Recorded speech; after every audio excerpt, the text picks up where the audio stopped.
Bonjour, Alechem Shalom. Revenons à Pessah.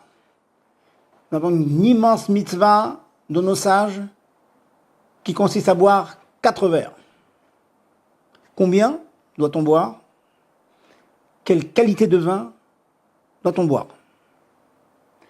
Le combien, nous devons mettre dans le verre la quantité minimale de, le chiour le plus admis, c'est 86 grammes, 86 millilitres ou 8,6 centilitres.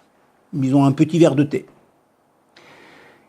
Il y a un usage un peu plus important qui consiste à prendre un verre qui contient au moins 120 grammes, 120 millilitres. C'est un usage qui est répandu chez Cheikh Chabad. D'autres minagim sont plus marmirim et exigent 150 grammes, 150 millilitres ou 15 centilitres. Chacun se fera selon son usage.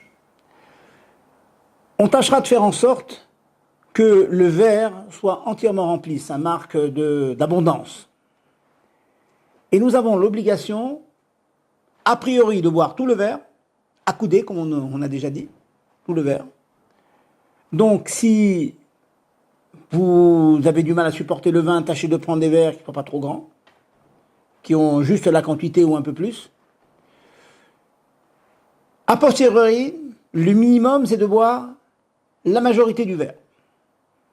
Faites le compte, la majorité de 86 ou la majorité de 120. 86, donc ça fait à peu près 40, un peu plus de 43, un peu plus de 60, si vous prenez 120. Et ceux qui sont marmires à 150, c'est prendre jusqu'à 75 millilitres. Voilà pour les quantités. Au niveau qualité, pratiquement tous les vins, disons tous les vins sont cachers. Rouge, même blanc. C'est sûr que le rouge a une grande symbolique par rapport au blanc, mais on est quitte avec du vin blanc aussi. On est quitte avec du jus de raisin aussi. Seulement, nous perdons quelque chose avec le jus de raisin. Nous perdons le côté alcool, le côté simra, à tel point que des grands poskim disent que si on boit du jus de raisin sans alcool, on est quitte des 4 verres, mais on n'est pas quitte de chérout, liberté, de sentir la liberté. Cependant, on est quitte avec tous les vins. Maintenant, il y a quand même un ordre. L'ordre, c'est le mieux, c'est d'avoir du vin rouge traditionnel, non sucré, non mousseux, plus simple, du vin traditionnel, sec.